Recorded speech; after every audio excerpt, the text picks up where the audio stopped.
Assalamu alaikum, dear friends. Our today's topic is financial management.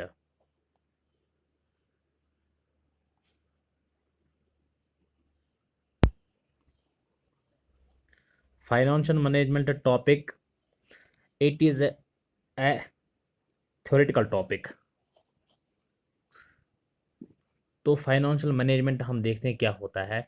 Financial management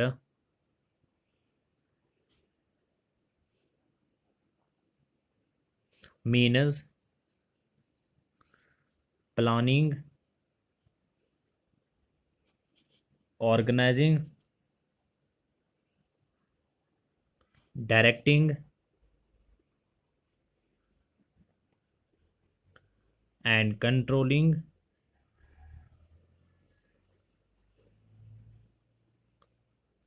the financial activities such as procurement,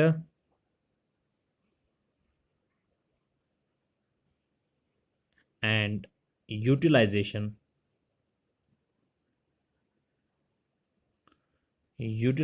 of funds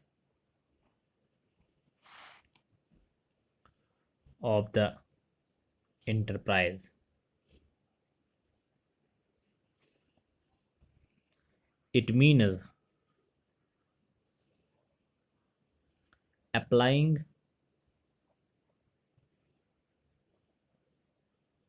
general management principles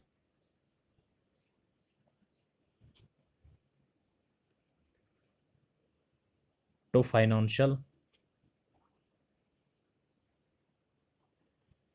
resources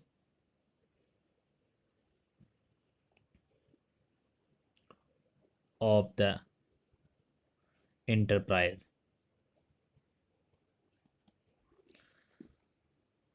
dear friends, मैंने आपको पहले ये बोला कि financial management ये theoretical part है. तो इसमें क्या है, टॉपिक जो थ्योरेटिकल है. Financial management means planning. Financial management का मतलब हो गया प्लान करना, ऑर्गेनाइजिंग करना मीन्स ग्रुपिंग करना, डायरेक्टिंग करना मीन्स में जिसमें हम डायरेक्शन देते हैं, and control and controlling means how something is managed और डन, किस तरह मैनेज होगा. जैसे कि मैनेज क्या करना है हमें. फाइनेंशियल मैनेजमेंट फाइनेंशियल जो यहाँ पे वर्ड है फाइनेंस, ये फाइनेंस रिलेटेड होता है. फाइनेंस मीन्स मनी रिलेटेड होता है. ये मैनेजमेंट मीन्स कि हमें मनी का मैनेजमेंट करना है. फाइनेंशियल मैनेजमेंट मीन्स प्लानिंग, हमें प्लान करना है. ऑर्गेनाइजिंग मीन्स हमें ग्रुपिंग करना है. डायरेक्टिंग मीन्स हमें डायरेक्शन देनी है. एंड कंट्रोलिंग मीन्स कि हाउ समथिंग इज मैनेज्ड और डन, किस तरह हमने मैनेज किया और किस तरह हमें वो डन हो गया. The financial activities here means कि जो भी एक्टिविटीज मनी रिलेटेड होते हैं उनको हमें प्लान किस तरह करना है, उसको हमें ऑर्गेनाइज किस तरह करना है, उनको हमें डायरेक्शन किस तरह देने हैं, उनको हमें कंट्रोल किस तरह करना है. Such as procurement and utilisation of funds of the enterprise here indicates business. जो एंटरप्राइज यहाँ बिजनेस है, हमें देखना है कि जो फंड्स हमने प्लान किए, ऑर्गेनाइजिंग किए, डायरेक्टिंग किए, कंट्रोल किए, जो भी फाइनेंशियल एक्टिविटीज है उसको हमें क्या करना है, utilisation of funds of the enterprise. हमें देखना है कि हमें इस्तेमाल किस तरह करने हैं वो फंड्स, हमें किस तरह इस्तेमाल करना है ताकि हमें मैक्सिमाइजेशन ऑफ प्रॉफिट हो जाएगा, ताकि हमें मनी में जो भी हमने इन्वेस्ट बिजनेस में किया है, मनी फाइनेंस जो भी हमने बिजनेस में इन्वेस्ट में किया है उसका हमें इस तरह मैनेजमेंट चलाना है ताकि हमें मैक्सिमाइजेशन ऑफ प्रॉफिट हो जाए और मैक्सिमाइजेशन ऑफ वेल्थ हो जाए at the end of the financial year. तो इसके साथ है it means applying general management principles. इसका मतलब हो गया कि जो प्लान करना हो गया, जो यहाँ पे ऑर्गेनाइजिंग हम करते हैं, जो यहाँ पे हम डायरेक्टिंग करते हैं, जो यहाँ पे कंट्रोलिंग करते हैं तमाम फाइनेंशियल एक्टिविटीज़ पे, जिसकी वजह से हम देखते हैं कि हम यूटिलाइजेशन ऑफ फंड्स देखते हैं कि हमने कहाँ कहाँ पे फंड्स इस्तेमाल किए एंटरप्राइज में. इसका मतलब हो गया कि it means applying general management principles. हमें कुछ मैनेजमेंट प्रिंसिपल्स अप्लाई करने पड़ते हैं. प्रिंसिपल्स क्या है, प्लानिंग प्रिंसिपल है, ऑर्गेनाइजिंग प्रिंसिपल है, डायरेक्टिंग प्रिंसिपल है, कंट्रोलिंग प्रिंसिपल है. तो फाइनेंशियल रिसोर्स, जो भी फाइनेंशियल रिसोर्स होता है कि हमारे रिसोर्स कहाँ से आते हैं, वो हमने इसको कहाँ पे लगाया, मतलब कहाँ से हमने रेज किया और कहाँ पे हमने इसको इन्वेस्ट किया ऑफ द एंटरप्राइज, जो भी बिजनेस में आ जाता है है। तो एक्चुअल में अगर देखा जाएगा जो फाइनेंस, जो यहाँ पे फाइनेंशियल वर्ड है, financial word actually it is derived from a word finance. किस में डिराइव्ड हुआ है? फाइनेंस में।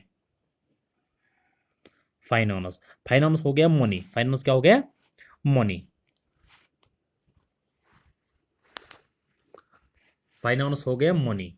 तो फाइनेंस जब मनी हो गया तो हम देखते हैं यहाँ पे फाइनेंस क्या रहता है। देखो फाइनेंस क्या रहता है, फाइनेंस, फाइनेंस में be defined, finance may be defined as the portion of money, as the portion of money at the time, at the time of requirement। देखो फाइनेंस में भी डिफाइंड, हम जो फाइनेंस है, जो मनी अपने पास, उसको हम डिफाइन कर सकते हैं as the portion of money, जो पैसों का एक हिस्सा है at the time of requirement, जिस वक्त हमें वो चाहिए। देखो जिस वक्त हमें फाइनेंस चाहिए, दैट मीन्स कि फॉर एग्जांपल अगर यहाँ पे एक कंपनी में चलाता हूँ, इस कंपनी के लिए मुझे से फॉर एग्जांपल 1000 रुपीज़ चाहिए, तो मुझे देखना ये 1000 रुपीज़ मैं कहाँ से रेज करता हूँ। जहाँ से मैं रेज करता हूँ एट द, क्योंकि ये 1000 रुपीज़ मुझे रिक्वायर, इसकी मुझे रिक्वायरमेंट है, क्योंकि ये एक पोर्शन बन जाता है, मनी का पोर्शन बन जाता है, जो मुझे रिक्वायरमेंट है, इसकी मुझे ज़रूरत है। दैट मीन्स कि ये मेरे लिए, ये मेरी कंपनी के लिए फाइनेंस बन जाता है। तो इन शॉर्ट में हम कह सकते हैं, तो हम सिंपल लैंग्वेज में कह सकते हैं, सो we can say, so we can say, we can say or define, so we can say or define financial management, financial management, management as art of managing money। तो हम सिंपल लैंग्वेज में ऐसा define कर सकते हैं कि financial management जो है, सिंपल लैंग्वेज में हम इस तरह समझ सकते हैं कि फाइनेंशियल मैनेजमेंट है वो एक हुनर होता है, एक आर्ट रहता है ऑफ मैनेजिंग मनी, कि हम मनी को किस तरह इस्तेमाल करेंगे, हम मनी को किस तरह यूटिलाइज करेंगे, किसमें? बिजनेस में। तो हमें इसमें जो पढ़ना है, थोड़ा डीप जाने के लिए हमें इसमें देखना है कि मतलब इसमें कहाँ से क्वेश्चन आ सकता है। इसके लिए हमें देखना है कि how to do financial management, हम किस तरह हाउ फाइनेंशियल मैनेजमेंट करते हैं। तो यहाँ पे मैं लिखाता हूँ how to do financial management.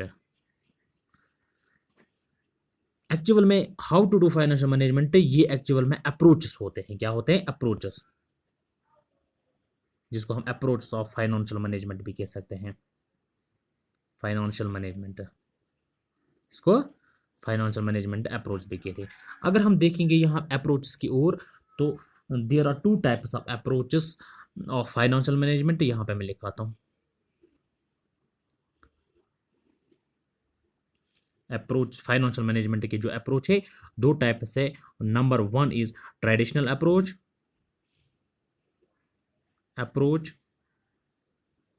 and number second is modern approach, traditional approach and modern approach।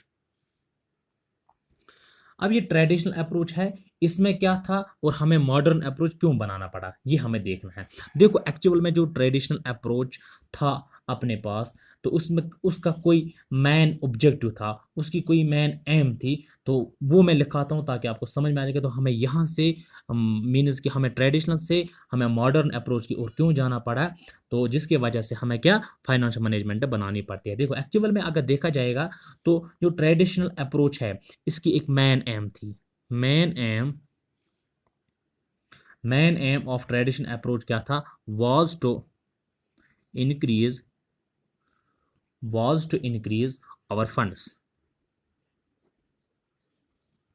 Main aim जो ट्रेडिशनल अप्रोच की थी वो खाली था इंक्रीज करना फंड्स को, मीन्स कि फंड्स को रेज करना था। किसको करना था? फंड्स को रेज करना था।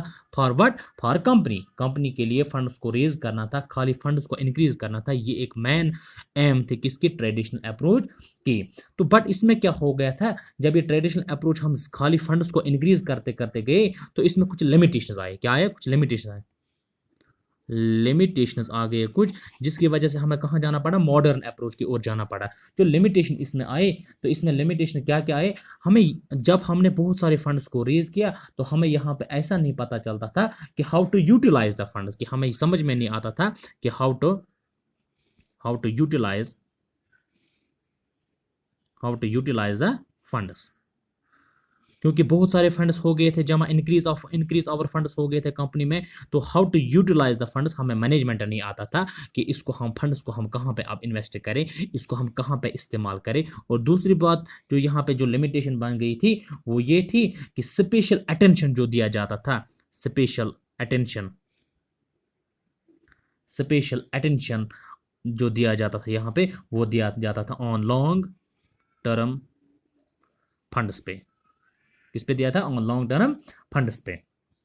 उससे क्या होता था, as compare to short term funds, क्योंकि शॉर्ट टर्म फंड्स में जो अपना वर्किंग कैपिटल आ जाता है, वर्किंग कैपिटल से हमारे लिक्विडेशन बढ़ जाता है, डे टू डे एक्टिविटी चलती है, तो उस पर कोई ध्यान नहीं दिया जाता था, जिसकी वजह से हमें प्रॉब्लम होती, इसकी ये यहाँ लिमिटेशन बन गई। तो इन दो चीज़ों की वजह से how to utilise the funds and special attention on long term funds पे दिया जाता है, शॉर्ट टर्म फंड्स पे कोई अटेंशन नहीं दिया जाता था। तो फॉर दैट पर्पज हमें यहाँ से कहाँ से, ट्रेडिशनल अप्रोच से, इस वाले ट्रेडिशनल अप्रोच से हमें कहाँ जाना पड़ा, मॉडर्न अप्रोच की ओर जाना पड़ा।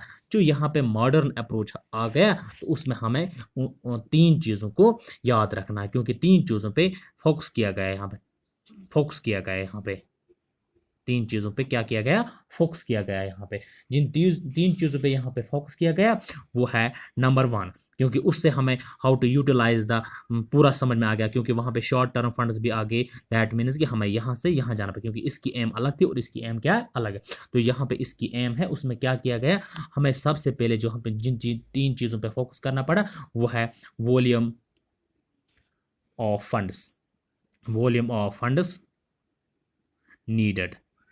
सबसे पहले हमें देखना है कि volume of funds needed means कि हमें एक कंपनी के लिए कितना फंड चाहिए। से फॉर एग्जांपल अगर एक कंपनी चलती है यहाँ पे, उसके लिए मुझे 100 रुपीज़ चाहिए, तो खाली यही 100 रुपीज़ मुझे देखना है कि मैं कहाँ से रेज करूँ, वेदर ये मैं बैंक से लोन लाऊँ, किसी इन्वेस्टर से इन्वेस्ट कराऊँ, या किसी दूसरी कंपनी से एज रेज करूँ, किसी भी तरीके से मैं जो मुझे चाहे वो मैं देखता हूँ कि मुझे वॉल्यूम ऑफ फंड नीड मुझे चाहिए कितना, मुझे चाहिए ओनली 100 रुपीज़, क्योंकि 100 रुपीज़ मुझे चाहे इसी 100 रुपीज़ को मुझे भुगतना भी है, क्योंकि इसको इंटरेस्ट के साथ फिर वापस भी करना पड़ता है। दैट मीन्स कि ये वॉल्यूम ऑफ फंड्स नीडेड हो गया कि मुझे 100 रुपीज़ चाहिए कंपनी के लिए, तो खाली 100 रुपीज़ के लिए मैं वॉल्यूम ऑफ फंड जो नीड है उतना ही 100 रुपीज़ में वॉल्यूम ऑफ मनी रख सकता हूँ। दूसरी बात यह है, इसमें क्या करना पड़ा, how to raise the funds, how to raise the funds. अब इसमें क्या सीखा, जैसे कि मुझे पहले क्या था, वॉल्यूम ऑफ फंड्स मुझे नीड था खाली 100 रुपीज़ का। से फॉर एग्जांपल इसी कंपनी के लिए मुझे और 150 की जरूरत पड़ी, दैट मीन्स कि 50 रुपीज़ और मुझे रेज करना है। मुझे ये देखना है कि मुझे जो 50 रुपीज़ और चाहिए ये कहाँ से, मैं how to raise the funds, मैं किस तरह ये रेज करूँ, ये फंड्स कहाँ से मैं रेज करूँ ये फंड्स, वो भी मुझे कौन सिखाता है, मॉडर्न अप्रोच सिखाता है। मुझे क्या सिखाता है, वॉल्यूम ऑफ फंड्स नीड, कितना फंड हमें ज़रूरत है, how to raise the funds और कहाँ से मैं रेज करूँगा फंड्स, और लास्ट पे मुझे इसमें फोकस करना पड़ा है किस पे, वायर टू इन्वेस्ट।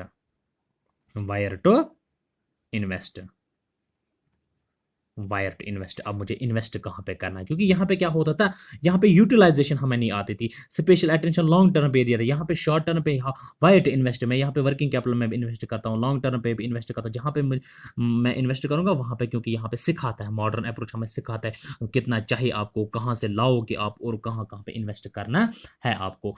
तो ऐसा करने के बाद हमें किसके, ट्रेडिशनल से मॉडर्न की ओर जाना पड़ा।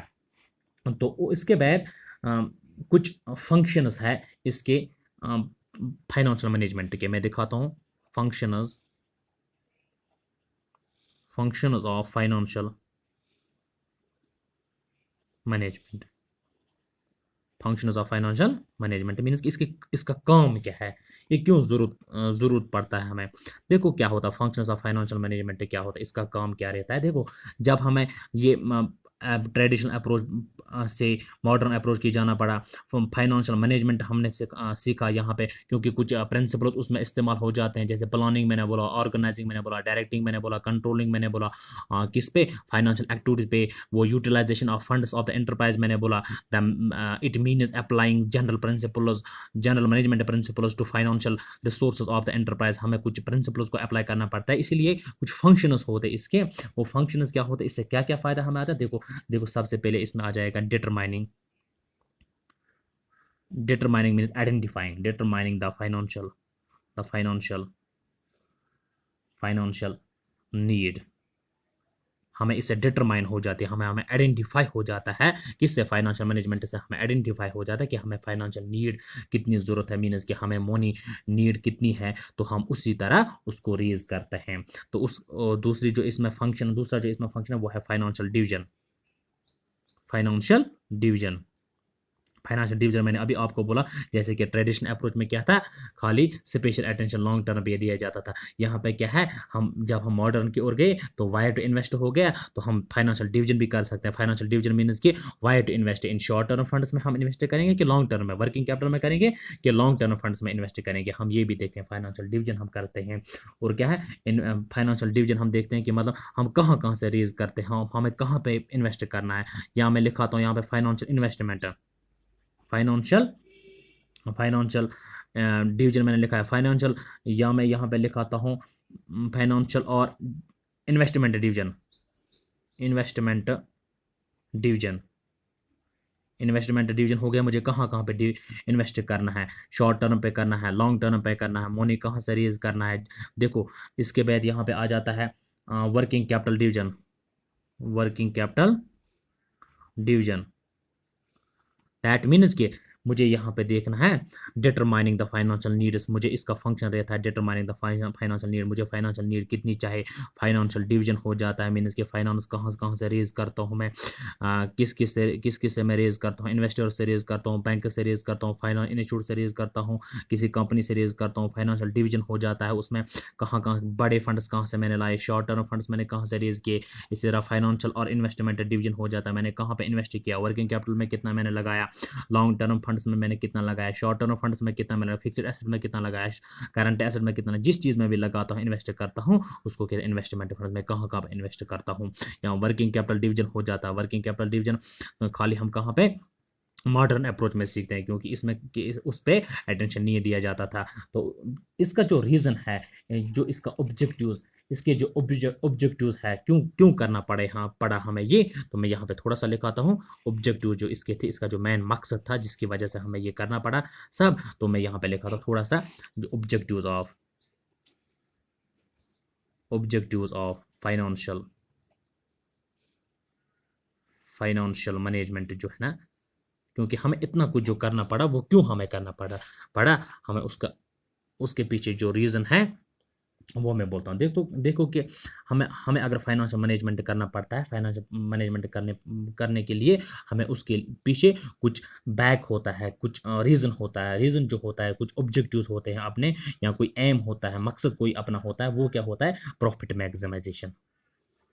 क्योंकि हमें देखना है कि अगर हमें कहीं पे इन्वेस्ट करना है, अगर हमें कहीं पे इन्वेस्ट कर रहे हैं, जहाँ पे हम इन्वेस्ट कर रहे हैं, तो हमें देखना है कि अगर हम फाइनेंशियल मैनेजमेंट करते हैं, मनी मैनेजमेंट करते हैं, हम प्लान करते हैं, ऑर्गेनाइजिंग करते हैं, डायरेक्टिंग करते हैं, कंट्रोल करते हैं, तमाम फाइनेंशियल एक्टिविटीज़ पे हम यूटिलाइजेशन ऑफ फंड्स का एंटरप्राइज में देखते हैं, हम जनरल प्रिंसिपल इसमें अप्लाई करते हैं, हम ट्रेडिशनल अप्रोच से मॉडर्न अप्रोच की ओर गए। इतना कुछ करने के बाद हम functional determining of financial needs करते हैं, फाइनेंशियल डिवीजन करते हैं, इन्वेस्टमेंट डिवीजन करते हैं, वर्किंग कैपिटल डिवीजन करते हैं। इसके पीछे कोई ना कोई एम होती है, जो अपना ऑब्जेक्टिव इसके पीछे रहता है, वो है ओनली प्रॉफिट मैक्सिमाइजेशन, ताकि हमें इस तरह इस फाइनेंशियल मैनेजमेंट को मैनेज करना है, मनी को मैनेज करना है। क्यों ऐसा एक हुनर अपनाना है, financial management as an art of managing money. हमें मनी को इस तरह मैनेज करना है ताकि हमें प्रॉफिट मैक्सिमाइजेशन हो जाए। प्रॉफिट मैक्सिमाइजेशन जब हो जाएगी तो क्या हो जाएगी, मैक्सिमाइजेशन ऑफ लिक्विडिटी हो जाएगी। जब मैक्सिमाइजेशन ऑफ लिक्विडिटी हो जाएगी, दैट मीन्स कि हमारा बिजनेस जो है प्रॉफिट में बहुत आगे चला जाएगा, तो उससे हमें प्रॉफिट मैक्सिमाइजेशन मिल जाता है। ऑब्जेक्टिव हमें यही रहता है। और दूसरा एक ऑब्जेक्टिव इसमें रहता है वेल्थ मैक्सिमाइजेशन। जो वेल्थ मैक्सिमाइजेशन इसमें वेल्थ कहते हैं हम, दौलत को मैक्सिमाइजेशन कहते हैं, उस दौलत को भी हम बढ़ाते हैं। जैसे कि मीन्स कि यहाँ पे हम गुडविल को बढ़ाते हैं, बिजनेस का गुडविल जो रहता है उसको हम बढ़ाते हैं। बिजनेस के गुडविल को हम किस तरह, ब्रांड नेम जब हम कमाते हैं, से फॉर एग्जाम्पल कोई अपना एक ऑफिस चलता है किसी जगह पे, हम हमारे पास जब वेल्थ मैक्सिमाइजेशन हो जाती है, जब हमारे पास बहुत पैसे आ जाते हैं, दौलत बहुत आ जाए, तो हम उसके ब्रांचेस खोलते हैं दूसरे दूसरे रीजन में, दूसरे दूसरे जगह पे। तो उसकी वजह से क्या हो जाता है, तो उसकी वजह से हमारा बिजनेस जो है उसका ब्रांड नेम अच्छी तरह वेल्थ में आ जाता है। दैट मीन्स कि प्रॉफिट मैक्सिमाइजेशन पर्पस के लिए और वेल्थ मैक्सिमाइजेशन पर्पस के लिए हम फाइनेंशियल मैनेजमेंट करते हैं। Thank you friends, thanks a lot.